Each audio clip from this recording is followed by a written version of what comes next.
Welcome to rSlash Relationships, where OP's 37-year-old boyfriend is trying to flirt with 13-year-old girls. You're watching this video on YouTube, and if you don't know, there are videos that you can't watch on YouTube because of your location. I don't know about you, but I pay for YouTube Premium, so it feels like a ripoff that I pay for this service, and I still have some content locked away from me. The same is true for other platforms like Netflix and Hulu. Even though you're paying money to watch content, there's still content that you can't see because of your location. That's why I also use ExpressVPN. ExpressVPN allows you to change your location so the platform thinks you're watching from another country. This will unlock massive libraries of content for you on pretty much every platform that you use. For example, if you go to Netflix and change your location, you can unlock content like Rick and Morty or Studio Ghibli. Me personally, I tend to go for anime like Studio Ghibli and Your Name. I can just connect to Canada to watch a Studio Ghibli film or Italy to watch Your Name. And best of all, if you go to expressvpn.com/rslash, you can get 3 months free. So why not try it? If you're going to use platforms like YouTube, why not unlock all of YouTube? I'm a 30-year-old boyfriend, and my 37-year-old boyfriend of 7 years has been shaving diligently the night before going grocery shopping ever since the camp kids came into town. The store's usually empty, but when it's summertime, the camp kids swarm it. The kids look to be about 13 to 7 years old, definitely still in high school. The counselors aren't that old either. They look the same age as the kids. They all get dressed up in very revealing outfits and put on a ton of makeup, as I would have done if I was going out as a young teen. I'm not shaming these girls at all. I went through my teen phase of always wearing a full face of makeup and revealing outfits too. He always used to stare at them in an inappropriate way, and it made me uncomfortable. Like, his mouth would hang open, and he would give triple takes sometimes. I called him out on it a few times, and he got incredibly pissed and said, "I'm not checking anyone out," even though he obviously was. He doesn't do it discreetly. He's been shaving diligently before he goes shopping. I had a feeling that it was for the camp kids, but this week school started back up, and he didn't shave this week. It really gives me the ick when I think about it too hard, but he rarely shaves on a weekly basis, so it stood out to me as something out of the ordinary, and sure enough, now that these kids are back in school, he isn't shaving before going to the store anymore. Overall, our relationship is declining pretty fast these days, so I'm not sure if I'm being unreasonable with this feeling or not. Okay guys, the entire reason why I'm reading this post is so that I can read the top comment from Hovix2. Is it possible that he heard that young girls fall for groomers and he totally misunderstood the meaning? OP, I don't know why you're posting on Reddit. Your boyfriend of 7 years is trying to get pretty for 13-year-old girls? So if that's not enough justification to end a relationship, I don't know what is. Our next Reddit post is from Plastic Caterpillar. I'm a 28-year-old woman, and my fiancé passed away in my arms 2.5 weeks ago. He had a pulmonary embolism. We had no idea he had any clots in his legs, and it was very sudden. I called 911 immediately and did everything I could, but he passed away in my arms, and I felt completely helpless. 2 days after he passed away, his family completely cut me off. They took everything of my partner's from me, and even took some of my personal belongings too. They took all of his clothes, our shared electronics, shoes, underwears, bathroom stuff, photos, and furniture. Even our shared dog of years. They haven't picked up any of my calls, and I have no idea if they've even laid his body to rest yet. His brother texted me to say that he won't pick up any call or tell me what's going on. I found out that my fiancé passed away from one of his coworkers telling me. I went almost 2 weeks not knowing what caused it because of the lack of communication from his family. 3 days after he passed away, I took a pregnancy test. I took 6 tests and they all came back positive. Since we're not married yet, I have no legal rights to anything and have been left with nothing. I feel very scared and alone. I'm not only mourning the death of the love of my life and losing everything we built together for years, but I'm carrying our child. This is the first time I've been pregnant, and I'm not sure what to do. I have a doctor's appointment scheduled for next week. Do I tell his family I'm pregnant? I initially wanted to because I want this child to know where their father came from, but with how I've been getting treated, I'm now feeling very hesitant to tell the family. What if they fight for the rights to my baby? I don't even want to tell them anymore because of how they've been treating me since he passed away. So first off, OP, I would not worry about the family fighting you to get rights to the baby. Assuming you're in America, there's pretty much no way they're going to get rights to that baby unless you specifically grant it to them. Also, since you said that you're not married, you don't have any rights to the physical property, but I don't think that's really accurate. If you can prove that this stuff is yours, for example, the dog that you bought it together, then I feel like you have a pretty good case that this is just plain old theft. So I understand that you're in mourning and you're sad and you're wounded, but girl, you got way more rights here in legal standing than you think you do. And as for telling the family about the kid, I just say skip it entirely. This family is clearly mega toxic. I guess they just all secretly hated OP and this was their golden opportunity to cut her out of their lives forever, or they saw this as an opportunity to effectively rob OP and make a quick dirty payday, I guess. In either case, that's enough reason to cut them out of your life forever. Our next Reddit post is from Girl. This is so messy. I'm a 42-year-old woman, and my husband, who's 45, kissed my brother's wife 2 nights ago while both were incredibly intoxicated. My brother is my husband's best friend. My husband also works for my brother. We've been married 4 years, but together for 9 years. My 11-year-old niece caught them mid-kiss. I don't know if things would have gone further if they hadn't been caught. I haven't talked with my sister-in-law, but I talked with my brother. He's inclined to believe that this was a one-time screw-up. I don't know what to believe. My husband cheated early on in our relationship, about a year in. We worked through it, but now I feel so stupid, and I wonder if he's just a cheater and this is his pattern. He did tell me the truth as soon as he was up. He hasn't exactly apologized other than saying, "I messed up." He dumped out all of his alcohol when I said that if we're gonna stay together, that's one of my conditions. He has a history of alcohol abuse. He scheduled an STD screening, again at my request, and he blocked my sister-in-law on everything. I'm absolutely sick about this. I'm devastated that my niece's world is forever changed. My husband is very close with all of my nieces and nephews, and now that's ruined. His friendship with my brother is ruined. His employment is compromised. My brother didn't fire my husband, but things will be awkward and different. My friendship with my sister-in-law is over. I've still been working through feelings the past 8 years after the first betrayal. I don't know if I have it in me to do the incredibly hard work all over again. I love him, and I deserve so much better. In a short update, OP says that she sat her husband down and said that she wants out of their marriage, so I guess that's that. Our next Reddit post is from Throwaway. I'm a 24-year-old woman, and my 32-year-old boyfriend accused me of being a gold digger, but he has no gold. I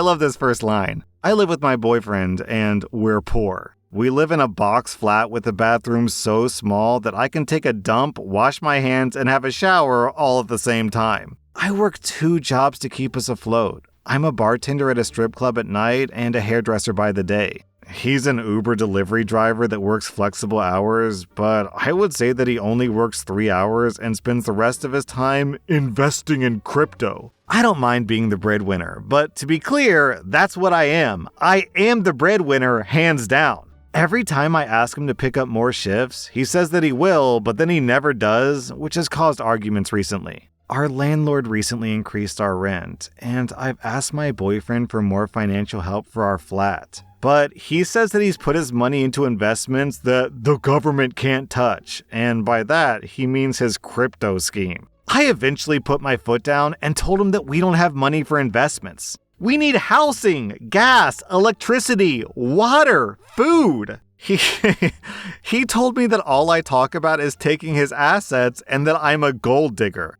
I was so taken aback that I had to ask our roommates, Master Splinter and the Teenage Ninja Cockroaches, if I heard that right. I told him I work in a strip club, and if I wanted to be a gold digger, I wouldn't be standing in a shoebox with him huddling around a Yankee Candle for warmth. That I wouldn't be spending my evenings trying to figure out how to make dinner with a pack of Kool-Aid, a tumbleweed, and a singular kidney bean that I found in our cupboards. I told him that the other men I see in the club make it rain every day, while he can't even scrape together enough sense to make it hail. He asked me if I could go somewhere else because he needed space, but we live in a one-room apartment. Where am I supposed to go? The kitchen sink? The more I think about it, the more angry it makes me. Even the local meth addict who sleeps on my apartment complex patio agrees that my boyfriend is delusional. It's a dark day when you have a more reasonable conversation with a meth addict than you do your own partner. It sounds like you're already reaching the correct conclusion. I don't understand why you're with this guy. He's stupid, he's lazy, he's selfish. Obviously, you can do better. Since you work at a strip club, that probably means you're attractive. And honestly, based on the writing of this post, you sound intelligent and funny. So it sounds like you're a catch. Also, you're loyal enough to stick by your man when he's at his absolute worst and still try to make it work. So come on, girl. I know you can do better than this. You've invested yourself in this relationship, and much like your boyfriend's crypto investments, it's not paying off, so it's time to move on, OP. Our next Reddit post is from Tal Time. My 60-year-old mother lost my 2-year-old son at the local fair. The sheriff returned him, and she didn't tell us about it. I live in a small town. My wife and I asked my mother to watch my 2-year-old overnight while we had a night to ourselves. She loves spending time with her grandson and had a friend in town who also loves kids. Everything seemingly went well. They went to the local fair that happens annually.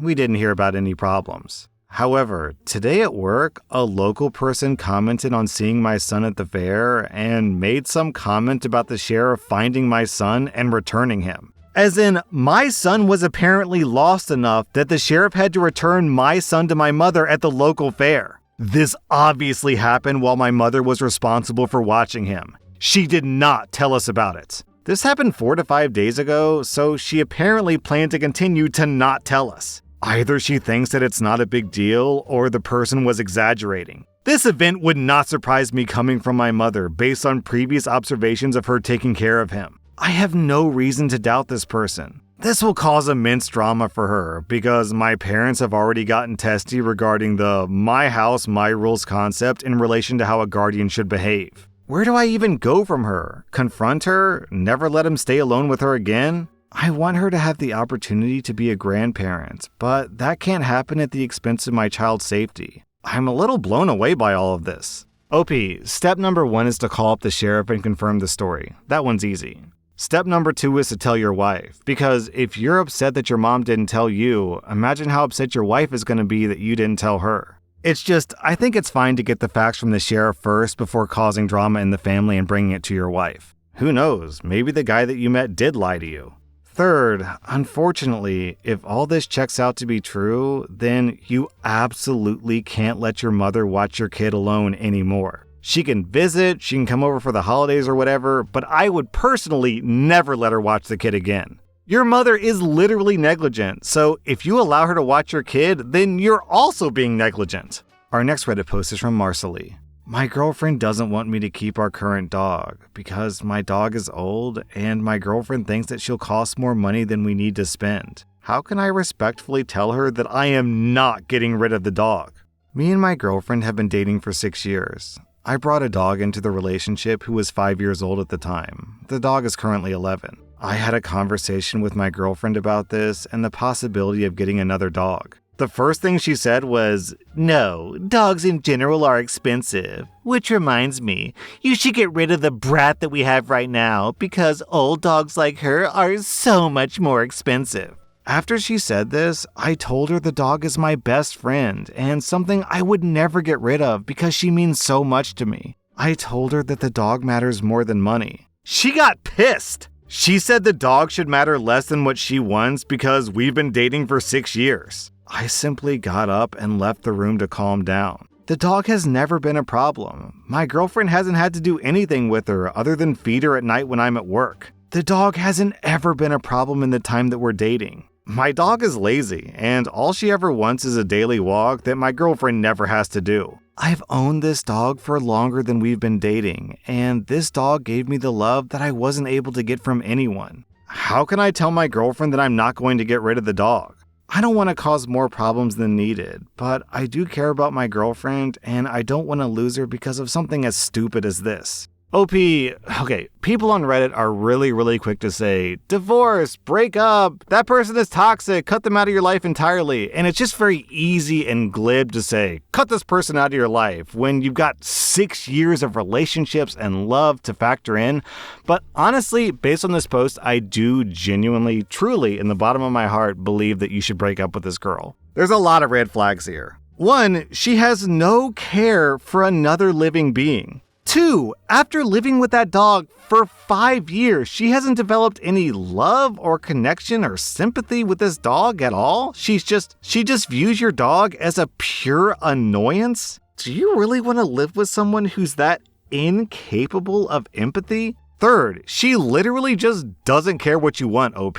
She wants you to throw away an 11-year-old relationship with your dog just because what I want is the most important thing. I mean, for real, OP, does she even love you? Because if she loved you, she would want to find a way to make this work and help you, have this thing in your life that you love. She clearly doesn't love your dog. So why would you want to be with this loveless, uncaring, cold, callous person?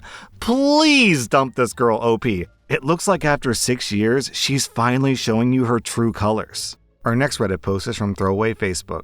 My husband and I have been married for 10 years and have 2 kids together. He travels often. I also want to say that about 8 months ago, I discovered that I was infected with an incurable STD. He blamed me for this, saying that I was the unfaithful one. Well, I was browsing Facebook in a mother's group. The group is for helping with kids, asking for donations, sharing experiences, and memes. One mother shared that she would give her husband a laxative tea so that he wouldn't go to a soccer game the next day. It was all mockery and laughter in the comments of the post and telling the woman to update the result. I'm a person who likes to read the comments, and unfortunately, I saw a profile that had a photo of a woman with my husband. I started stalking the profile, and apparently, my husband and this woman got married civilly. My husband created another profile, but has a different name and surname. I think the woman's child has my husband's false last name because she uploaded a post when she went to register the child's birth certificate and placed the full name there as if she were proud of it. I made a different anonymous post. Several people gave me advice, and we deduced that possibly the other lady didn't know the truth about my husband because of what she shared on her profile.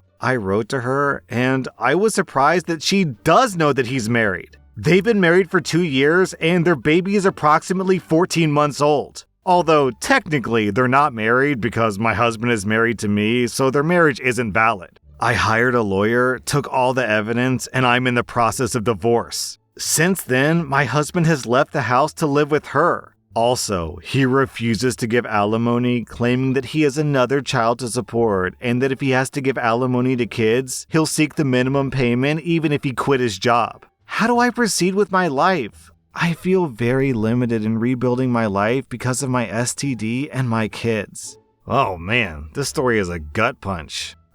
Rebuilding your life, OP, it's gonna be tough, to be honest with you. A single mom of 2 kids with an STD and a deadbeat baby daddy, I guess your best chance is to get your lawyers to absolutely take your husband to the cleaners. But even then, it sounds like things are gonna be an uphill battle, so good luck, OP. That was rSlash-relationships, and if you like this content, check out my podcast where I publish the exact same episodes. Also, hit that subscribe button because I put out new Reddit videos every single day.